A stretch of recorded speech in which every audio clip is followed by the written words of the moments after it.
Welcome to The Project. Tonight, we speak to a beef farmer on the ground as the worst flooding in half a century continues to devastate outback Queensland, with the area underwater now double the size of Victoria. NASA astronauts Sonny and Butch finally break their silence after being stranded in space. Their surprising admission. Now the space dust has settled. Also, we chat to the Survivor star who survived a mid-air scare on a flight from Bali. Why another passenger tried to open the plane door mid-flight. Oh, jeez. Plus, Peter Dutton has joked about making his 20-year-old son, who's an apprentice, pay rent. Looks like Albo just won another vote. We are live from the land of the Kulin well. Nation. It's a big welcome to Max Rushton. Stop it. And Lady in Red, Kate Langworth. Hello, Max. Hello, Kate. How are Just you? want you to feel at home.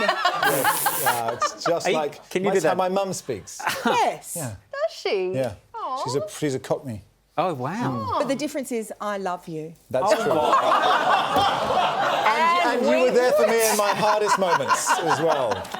We are off and running. Let's get into tonight's top stories. And the federal election campaign has arrived in Victoria with Anthony Albanese and Peter Dutton both in Melbourne tonight. The PM started the day in South Australia pitching health policies and questioning how the coalition will pay for its nuclear energy policy. With his $600 billion nuclear plan, cuts are going to have to come from somewhere. And we know from past experience, health and education are the two areas that will begin. The opposition leader, meanwhile, seized on discontent over Victoria's suburban rail loop by promising to move funding into an airport rail link. Well, this is the missing piece of infrastructure for Victoria, and it is never going to happen under a Jacinta Allen Anthony Albanese relationship. New laws that require tobacco companies to print health warnings on every single cigarette have come into effect today. The warning will be printed on the filter. There's also to be inserts. All right, Kate. We've spoken about this at home. Inside cigarette packs on how to quit. Australia is the second country behind Canada to bring in such a measure. A phase-out ban on menthol cigarettes also begins today. And Chapel Roan is copping flack for comments she made about parents on the Call Her Daddy podcast. All of my friends who have kids are in hell. I actually don't know anyone who's like happy and has children at this age. I literally have not met anyone who's happy, anyone who has like light in their eyes, anyone who has slept. Parents weren't happy, with some suggesting she's too immature to understand the complexity of parenthood. Can we just get a slow zoom into Max's cold, dead eyes? Give us a look. These are the eyes of a parent. A 3-year-old and a 9-week-old. and I agree with Chapel. I mean, where is the lie, though? Like, as we've all got kids, where is the lie? Sometimes, like, we do complain a lot, and I worry we're doing a disservice to the younger people because there's lots to like about having But kids. often you don't want to say how great it is because you're cognizant of people who haven't been able to have children.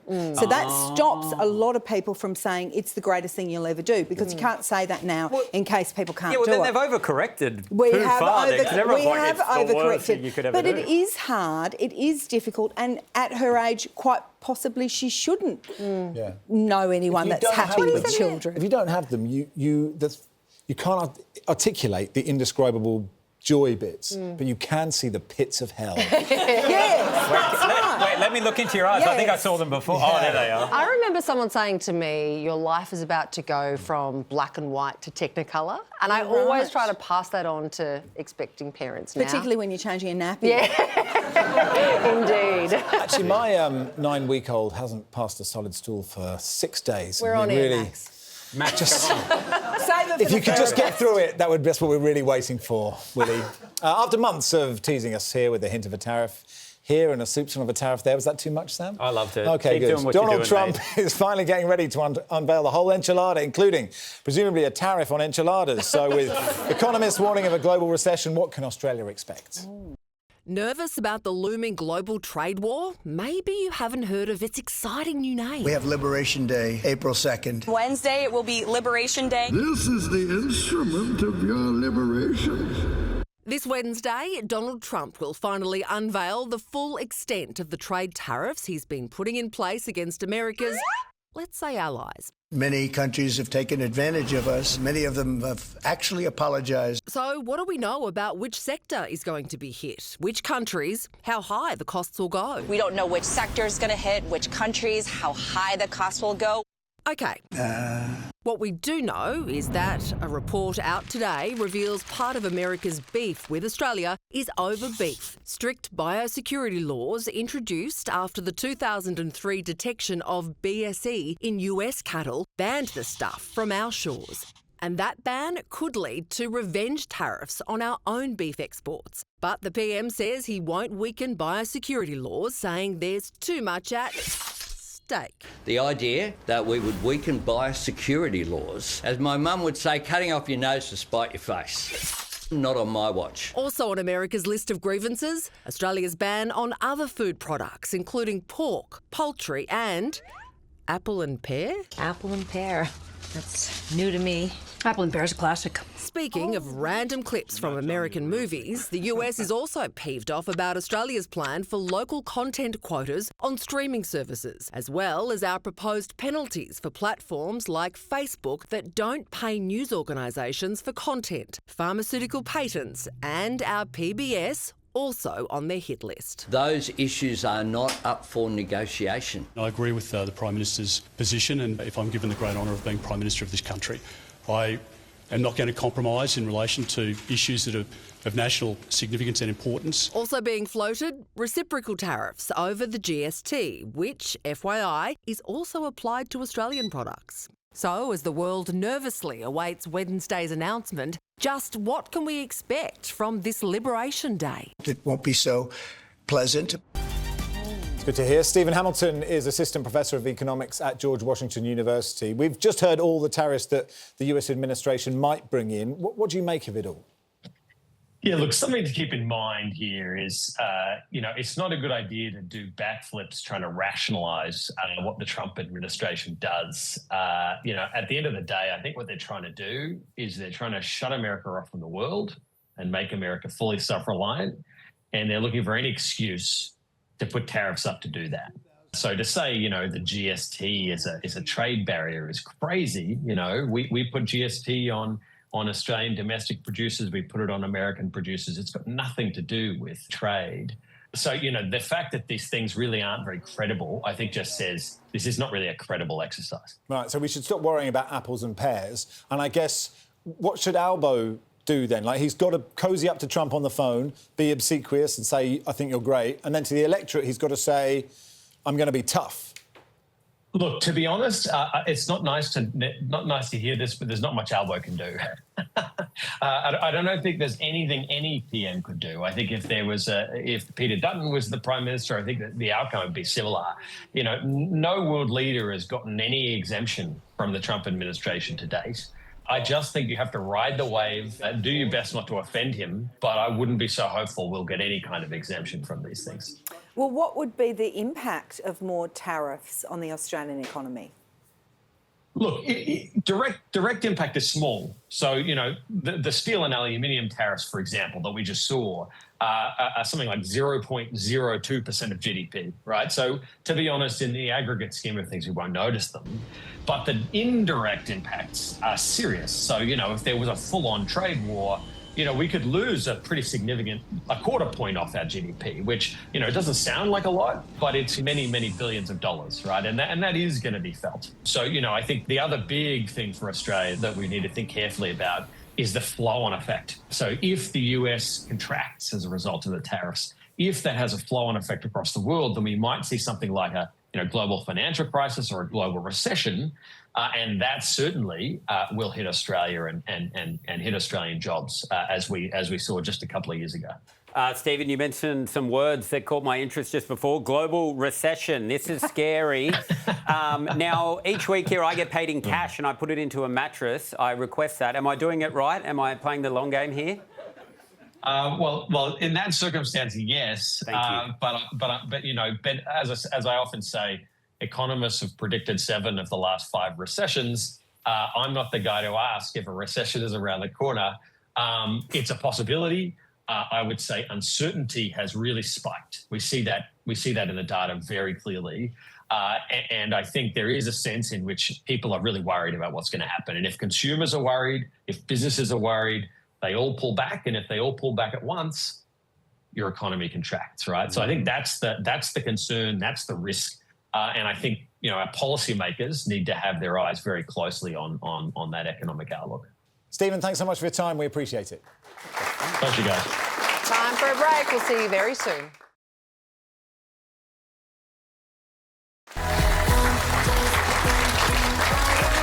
Welcome back. This is The Project. Let's get some more news now. And Prince Andrew accuser Virginia Giuffre is being treated in a Perth hospital after being involved in what her spokesperson called, quote, a serious bus crash. Giuffre posted a photo of her bruised face to social media and told followers she was in kidney renal failure and had been given just 4 days to live. WA police say they're aware of a minor crash between a car and a school bus last Monday, but no injuries were reported. It's also understood Giuffre only arrived at the hospital this morning after being picked up by an ambulance last night. Bizarre. As the death toll from the earthquake in Myanmar climbs past 2,000, a pregnant woman is one of 6 people pulled alive from the rubble so far. Vision has emerged of when the quake hit neighbouring China. Nurses can be seen trying to protect newborns in a maternity ward. CCTV also shows, I know, the moment a rooftop pool collapsed. Shocking footage, isn't it? And sending a wave of water down onto the streets below. Oh, jeez. And in other news, it looks like Gen Z finally got the memo. They're now wearing what they call work uniforms to the office. So basically just office attire. They're taking inspiration from everyone who came before them, like Steve Jobs and his turtleneck and Barack Obama and his same suit. Seems they have reason to save the crop tops and short skirts for the weekend. Last year, 6 out of 10 employers admitting to firing Gen Z workers within months of starting because of inappropriate outfits. Yeah, right. What were they wearing before? I don't understand. Oh, crop tops and miniskirts. But how often? I mean, I know you believe that to be appropriate attire. Well, he insists on it. I sent that company-wide email requesting it, and people refuse all the time. Well, you were devastated when Waleed turned up dressed like that. It really backfired. Did you just point at Max and say Waleed? I did. Well, we're interchangeable. He's inhabiting the spirit of Waleed. I am. He is. Waleed's classic fun. I've got to think of some clever things to say in the next half an hour. Never know. Yeah, to be Waleed. Absolutely. I always get in trouble as well for dress. I wear Birkenstocks to work quite a lot, and people absolutely tease me for it all the time. I haven't been fired for it yet, but people say it's not appropriate. You have lots of questions about the length of your jeans. Yeah. A lot of people ask me about that. Glad you said jeans. Well, that's another thing, right? It depends on the office. Now, guys, it's April Fool's Day today. Obviously, everyone knows this. I'm pretty sure, I'm not sure, but I think on Breakfast TV, legally, you have to ham it up and do some bloody flawless April Fool's pranks. So I was watching this morning. Look what they did. Just grab that, James. Oh, don't wait. What? What? Is this April Fool's? This is April Fool's. Don't do that. Good stuff. No, that's actually a fire alarm. We probably should go. This is ridiculous. Is it April? I can't bear it. Oh, my goodness. Ha, ha. Great stuff, guys. It's not quite spaghetti trees, is it, Matt? Anyway, guys, but, I'm a pro. I've done this for many years. I'm pretty good. I'm not going to be outdone by a bunch of amateurs, so you're going to love this, right? This morning I snuck in. I played this great April Fool's prank on Waleed's car. Look at this.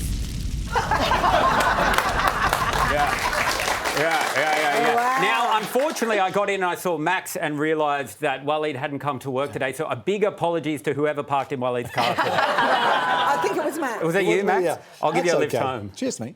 Thanks. We've got some discussions to be Hi, everyone. This is The Project.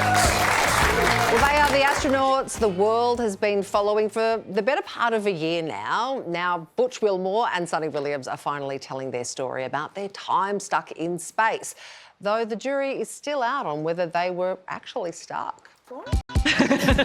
First and foremost, we were always coming back, and I think people need to know that. Well, Sonny, for a while there, we weren't so sure. Well, I'm back. Astronauts Butch Wilmore and Sonny Williams spilling the beans today after their 8-day mission that turned into 9 months stuck in space. In the big scheme of things, we weren't stuck. The astronauts stuck in space. Stuck in space. Stuck on the International Space Station. So, okay, in certain respects, we were stuck.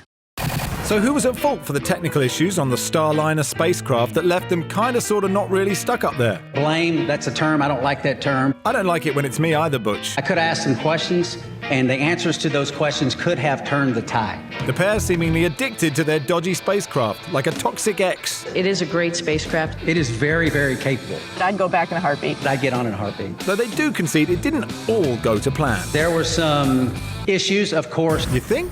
The pair also spoke about their first meal back on Earth. I had a good grilled cheese sandwich when I got home.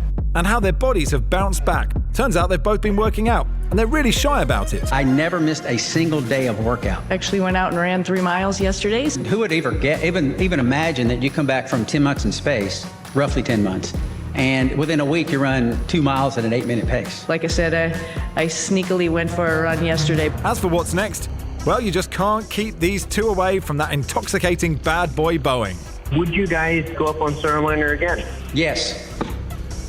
Because we're going to rectify all the issues that we encountered. Yeah. We're going to fix it. We're going to make it work. How bizarre. Why are they gaslighting us? I know. Okay, you know what I think they were it in is? space. They were stuck. And they were stuck. Yeah. And we all knew For they 9 were months. stuck. They were supposed Part to of be me wants 8 to days. send them back. You know what? They're so unappreciative. After hearing them brag about their running pace, you're going back up. You know what I think it is? They got Is together. it? You think it's that? Oh, no. Oh, they had an No, I affair. don't That's think really so. good. They were like, we're actually never in Yeah. space at all. Don't No, ask. do you think because they were rescued? Were they rescued by Elon Musk's Yeah. company? Okay, so I think that there's a thing, that a political thing, that they don't want to be seen to be giving thanks to Elon Musk because of the stunk around Trump and Elon. I think it's to do with that, because otherwise they should be kissing the ground that Musk walks on. And they gave a very sort of muted thanks for it. We were never stuck. We're never stuck. What's Elon up to at the moment? I haven't heard No, from he's him. laying low low. profile. Famously Low laying low. profile.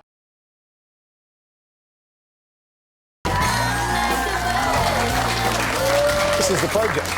Let's get some more news now. And no mortgage relief for homeowners tonight. As expected, the Reserve Bank has left interest rates on hold at 4.1%. With uncertainty around the global outlook, the RBA board didn't even explicitly discuss a rate cut. As a result, there'll be no changes to rates before Australians go to the polls on May 3rd. The focus very much is on the data, the information, what we think is best for trying to get inflation back down, and the political cycle we've just got to remain completely removed from. In outback Queensland, communities are grappling with flooded homes, lost livestock, livelihoods destroyed, with yet more rain to come. This is Emily Green's family cattle farm in Adavale in outback Queensland.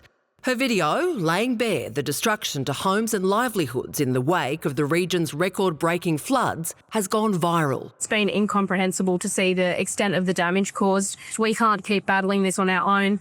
In Queensland's far west, towns already inundated with a year's worth of rain in less than a week are bracing for more devastation to come. Torrential rain has turned large parts of Queensland into an inland sea. Nobody is, drowned or anything like that. So that's the main thing. Sorry. Yeah, but we're all good. Ex-tropical Cyclone Diane expected to dump another 100 millimetres of rain. The area covered by water now double the size of Victoria. Adavale, they've lost their town and they had no warning. The nearest radar is 2,000 kilometres away at Alice Springs. The Bureau of Meteorology didn't have the data to be able to warn them, and it was literally a life and death situation. In an attempt to minimise heartbreaking stock losses, the government and privately owned choppers are assisting with fodder drops. There's people's livelihoods just being washed down in a matter of days. Already, more than 100,000 cattle and sheep are estimated to be dead or missing, a figure expected to skyrocket. There's just dead sheep up against fences floating along. I saw cattle walking in water. They're Brahmins, they're tough cattle, and they've walked a fair way, but they're not going to survive. The township of Thargomindah completely cut off after the temporary levee built to protect it broke. We could see flooding persisting for a number of weeks from now. Isolated communities banding together. The ladies, they're making sandwiches, feeding all the workers that are trying to sustain all the levee banks, and it makes you feel proud to be part of that community. as livelihoods hang in the balance. It's been absolutely tormenting to all of us to remember the stock that we couldn't protect. The livestock are our absolute lifeline, and obviously, you know, this isn't going to just impact us. This is going to impact the nation as a whole. You know, meat prices are going to go up at the checkout. People might start paying attention to what's actually going on out here. It's been incredibly tough. Devastating images. Shona Underwood owns Thylungra cattle station in Quilpie. Shona and her family fled their home a week ago, have returned since. Shona, thanks for your time. Describe the moment that you and your family had to flee. We couldn't flee too quickly because we just had too much to do. I had my 86-year-old mother-in-law in a cottage just up the creek, and we didn't have to go too far. Luckily, we had an upstairs house on the farm at the homestead, but we had so many buildings that we had to lift everything up. We had little baby potty calves without mothers. We had to get them up into a building up off the ground, hoping that they wouldn't drown. We've got a lot of horses, and the men had to swim them out in neck-deep water in a really, really strong current. And being a mum with little children that can't swim, it was incredibly frightful. Shona, did you have any warning at all, like some time to at least prepare? No, we actually didn't. We only observed what we did. We just had no idea that it was going to be like this. We ourselves have lost hundreds and hundreds of livestock, hundreds of cattle. It could be more, but we don't know. It's going to take a long time to realise the actual numbers that we've lost. So just how devastating is it, losing so many cattle? It is absolutely heartbreaking. There's been a lot of tears, and you feel like you've failed, you feel guilty, but there was absolutely no way that we could have known something like this was happening. Here, I just don't know if there's an accurate radar, so all we can do is look at the sky and ring each other from different properties and say, how much rain did you have? And thank goodness for Starlink, because we would have had absolutely no communication whatsoever. And that was terrifying, with little children and water rising and thinking we were going to be on the roof for days without food. We were extremely lucky to keep some contact. Shona, because you're cattle producers and you've lost cattle, do you know what the financial implications will be for you? We're certainly really, really frightened of what's going to happen. Certainly there has been millions and millions of dollars worth of infrastructure, fences and gates and buildings and machinery that has been damaged. And everyone around us is the same. We all have big debts, and we haven't wanted to think about that just yet. And whatever happens financially is something that will happen in the future, and we'll deal with that then. Because most Australians just take for granted that the fruits of your labour are available for us when we go to a supermarket or whatever. And this is just such a vivid reflection of the struggles that farmers face. Does it mean for the rest of us that we may see the impact of these floods and your losses on the supermarket shelves? Yes, certainly I can see the price of beef going up, and certainly lamb and wool. I know that 58% of exports of beef in Australia comes from Queensland, and 42% of the Australian beef herd is in Queensland, and it has hit exactly where all of these cattle are. There's going to be a ripple effect. Small towns are going to feel the hit. Trucking companies, abattoirs, export, and certainly our supermarket shelves. Look, Shona, you've painted a really brutal picture of what's happened to you, and you've expressed it incredibly well, and we just wish you the best of luck with finding all the livestock you can and for the future as well. Thank you for coming on. Thank you very much for having me and hearing us out from the outback and educating our city friends. Gotta love our farmers. In other news, Peter Dutton's son may have to start paying rent. The opposition leader dropped the bombshell on the 20-year-old.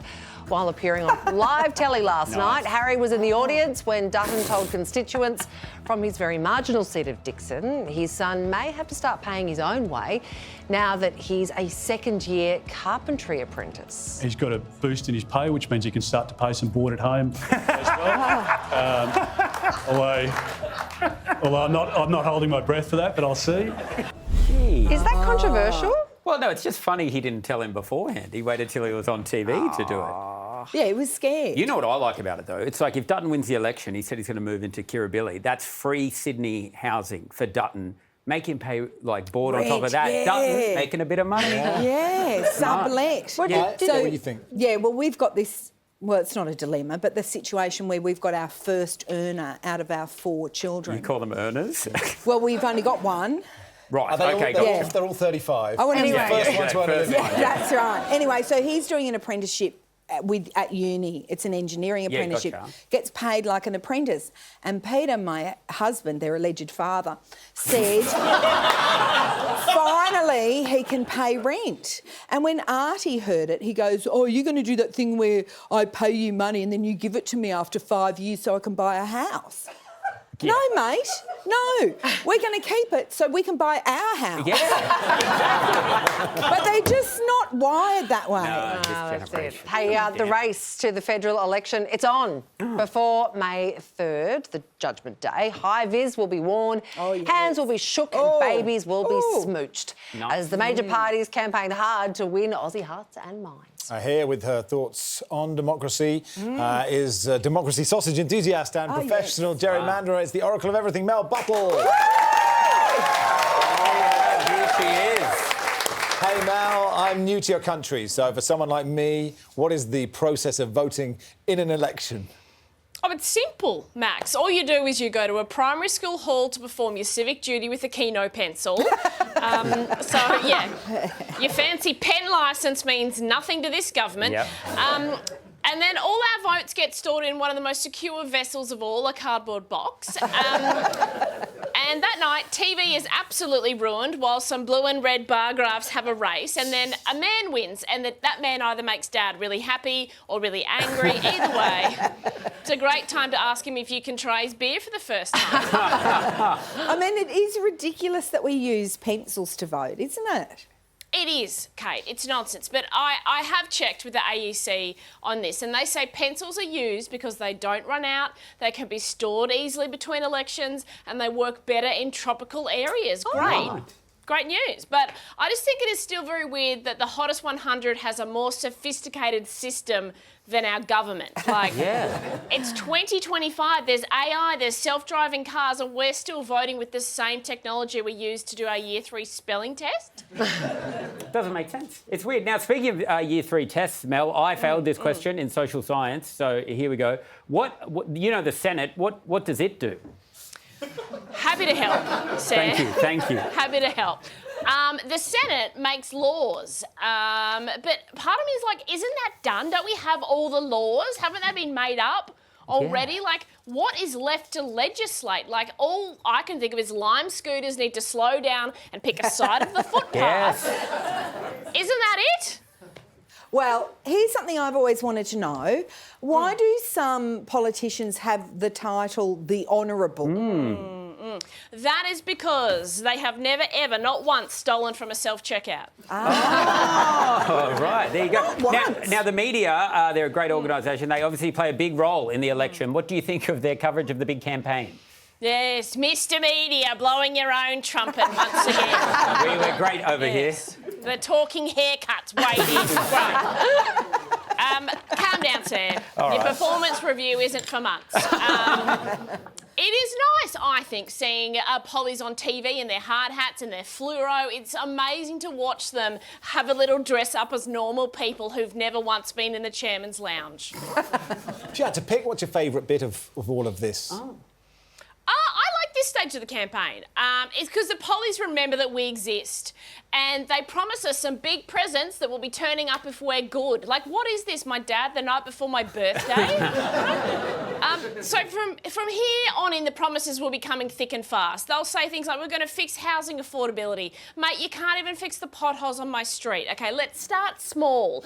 Also, thank you for the $150 off my power bill, Albo. Sorry, the bill still looks like a phone number, mate. All right, Mel, democracy sausage enthusiast, who are you voting for?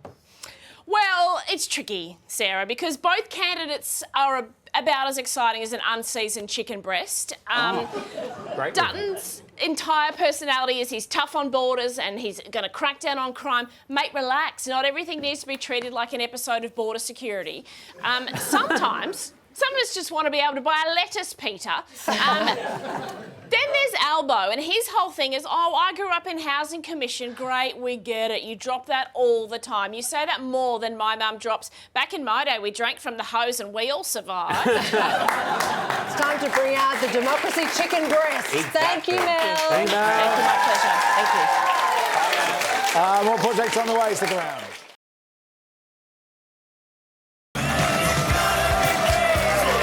Welcome back. This is The Project. I know there's been sky-high chaos for Jetstar over the last couple of days. First, you might have seen this. There was this foul-mouthed punch-up on a flight from Melbourne to Bali over a reclined seat. OK, something important. And then there was mid-air drama on the flight from Bali to Melbourne when a woman tried to open the plane door at 33,000 feet. The pilot left with no choice but to return to Denpasar. There was a lady down back the aircraft that tried to physically open the door. She lifted the handle. We got a door warning in the front of the aircraft. So basically the possibility of a door opening also in flight. We don't know why this was an event, but unfortunately the safest course of action was to come back here. Things you don't want to hear from a pilot. Brooke Jowett was one of the passengers on the flight. Brooke, this is sort of worst nightmare stuff. Can you talk us through what happened? It was quite scary. I mean, I'm like laughing about it now because it's over, but in the moment it was actually quite very, very stressful for me and my family. But we were about an hour and a half onto our way home from Bali to Melbourne, and there was a lot of running up and down the aisles. We weren't quite sure what was going on. There was also someone else who was sick and passing out, so that we thought maybe that was the issue. But then we heard over the speaker that we had to quickly put our seatbelts on, and they didn't mention anything about turbulence. So I was like, something's not quite right. And then we soon found out that it was because a lady was trying to open the door mid-flight over the ocean. Oh. So what did you hear and what did you see? Well, I was in the middle of the plane and the lady was at the back, but the person seated in front of me was the one who actually pulled her back from the handle of the exit door. So he was holding her back. Yeah, so we got all the lowdown from him. But apparently she wasn't happy with her seating arrangements and wanted to move her seat, which they couldn't accommodate at the time because it was a packed flight. So, yes, she got very angry with the staff and decided she wanted to leave. All makes sense, actually. If you're in the middle seat, correct, you just think, just get out of here. Yeah, let's scoot. And everyone knows, Brooke, the best plane seats are outside the plane. Yeah. Oh, we're joking about it now, but like you had your 18... Exactly, just sit on the wing. Yeah. You had your 18-month-old with you. That must have been really scary.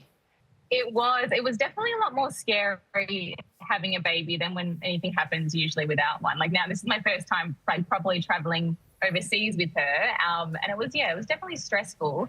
The most annoying part was I finally got her to sleep. She was having a great sleep, and then all this stuff hit the fan, and had to wake her up, put her seatbelt on, and not quite as relaxing as I thought.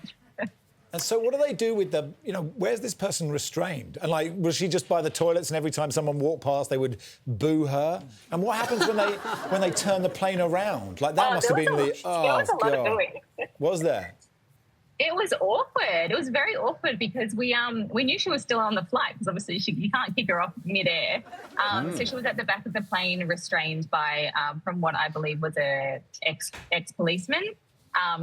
And then she had to do a lovely walk of shame when we touched the ground. She had to walk from the very back of the plane to the front with everybody booing her, clapping, like slow clapping as she got off the flight. Really? Yeah.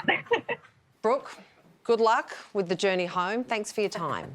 Thank Thank you, guys. My God. You know, Brooke was on Survivor as well. She must have been like, the game's still going. What's happening up here? Now, guys, ever since Albo launched his election campaign, I've noticed this. He's kicked into full bad boy mode. Oh. He's changed. And, guys, I'm doing it right now. This is an official cool dude alert. Watch. Anyone who tries that, I say to them, back off. Do whatever I want, whatever I want. Well, I did used to DJ, so... What? Huh? Yeah. You're a DJ? Yeah. Corner Hotel in Richmond was my biggest gig.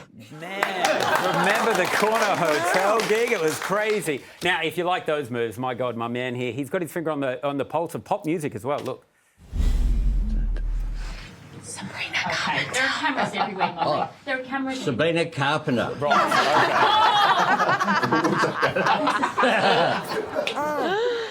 Oh, God, who could forget Sabina Carpenter at the Corner Hotel? It was magic. Now, he might have lost a youth vote, but Bad Boy Albo, he brought them back. Look at this again. And she's trying to get out of a science test now. The school. Want to know? What's your teacher's name? I'm telling you right now, there's no way in the world that any of the teachers can leave. And you know the good thing, it's the 1st of April. I just realised. Oh, my God. After he finished the note, he then let her have a little puff on his vape. And they got along like a house on fire. Time for a break. More Bridget after this.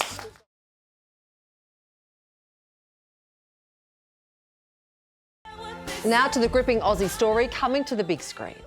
It's late 2013 and the Middle East is dealing with the consequences of the Arab Spring. Live Mubarak! Live Mubarak! What began as political unrest in Tunisia quickly spread across much of the region. Either this is the first Arab revolution of the 21st century, or it will be brutally suppressed. Amid mass protests and bloodshed, Aussie journalist Peter Greste is sent to report in Egypt for Al Jazeera. What we're seeing is a growing sense of unease, of disorder, of insecurity. The posting, which was meant to last a fortnight, quickly became a 400-day nightmare. As Australia watched on, Greste was dragged into a politically motivated trial and then sentenced to 7 years jail for his journalism. 7 years for Peter.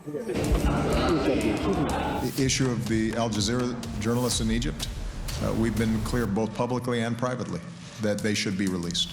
Now, 10 years on from his release, Peter's fight for freedom has been captured in a brand new film starring Richard Roxburgh. The only way through this is to make a case to the world. Now is the time for pressure. Please welcome Peter Greste and Richard Roxburgh. Gents, it's great to see you both. Peter, when you were imagining who would play you in the movie based on your life, did Richard come to mind? We sometimes had these... Well, I was kind of thinking of Chris Hemsworth, but... But I figured he'd have to buff up a bit to make the grade. So, no, look, at least I get to look good on TV, on air, on screen. I think, Richard, what about you? If someone played your life, would you get Hemsworth or would you try to get Peter in? Oh, look, it'd probably have to be David Wenham because we're constantly mistaken for each other all the time. In fact, my wife mistook David for me. Oh, hello. That's a saucy story. Yeah. No, tell us. For 3 years. For 3 seconds. Yeah. When you're, playing a real person, like how do you prepare for that? Did you follow him around and watch his every move? Look, it's very different depending on the character. Okay, if the person's really a sort of big identity in the public imagination. So playing somebody like Roger Rogerson, for instance, he was he figured heavily in people's minds. We felt from the get-go in the story about Peter's life that it was not ever going to be an act of impersonation, and that wasn't kind of important. That what was important was that it was a kind of, I guess, a feel-alike rather than a look-alike contest. You didn't want to shave your head, did you? Well, he actually does. It does happen. So that did happen. That part of it I did affect. But when Rox said that, because I asked him about this on set, I asked him if it was weird having me there, and he said exactly that. And it was really an opportunity for me to let it go. I didn't have to worry about seeing any kind of particular verbal tick that I had. I didn't have to expect to see my own walk on screen. Yeah, right. And basically let Rox and the rest of the crew take that story and create what I think is a brilliant work of art. But it is still you, and it's no secret, Richard, that you are a brilliant actor. Well, but Peter, what did he get wrong? Let's take some time. Let's slow down, shall we? I lost a lot of weight. I got a bit skinnier than I think. Yeah, look, it is.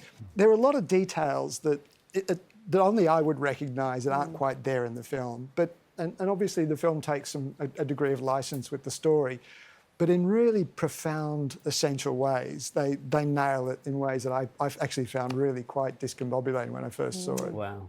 Yeah. You know, because it's based on your memoir, First Casualty, was it hard for you to watch? The first time, yes. Yeah, it was. I didn't really know quite what to expect. I mean, I've lived and relived this experience a lot over the years. I've spoken about it. If anything, I've probably built a bit of a career around it.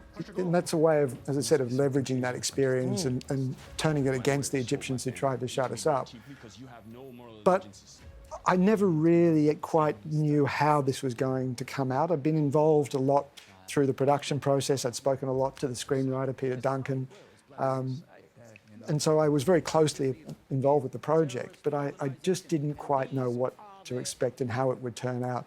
And in ways that, as I said, I didn't really anticipate it. It really got me in the guts and brought me back to that prison cell.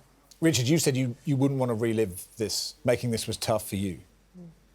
Well, yeah, it was. I mean, it was a really gruelling shoot. In a sense, it had to be because because if you're doing it, it would just feel kind of really wrong to be doing it in the lap of luxury. It was a tough shoot, and the other weird thing about it is, it was 100% POV film, which I'd never experienced before. But so what does that mean? So Creve, the director, explained it to me like this. So he wanted literally every frame to be from Peter's perspective, which means that I am in, and I'm sorry to the viewers who are going to go and watch the film, I am in every single frame of the film. Which also means that, in a normal film you get a scene off, you get a day off, you get a couple of days off or something, but so there was literally not a moment off. Wow. Which means that you kind of after a short time, you're really quite kind of reeling from one thing to another, which I think was useful in terms of exhaustion and, just being in the seat of it experientially. So David Wenham's in every scene, is that what you're saying?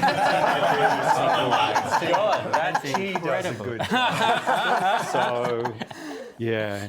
Oh, well, look, good luck with the film. Thanks so much for coming in. You can see The Correspondent in cinemas from April the 17th. In the meantime, please thank Peter Greste and Richard Roxburgh. That's it for tonight. Thanks, Max and Kate. Stick around for the Doghouse Australia. See you tomorrow. Bye.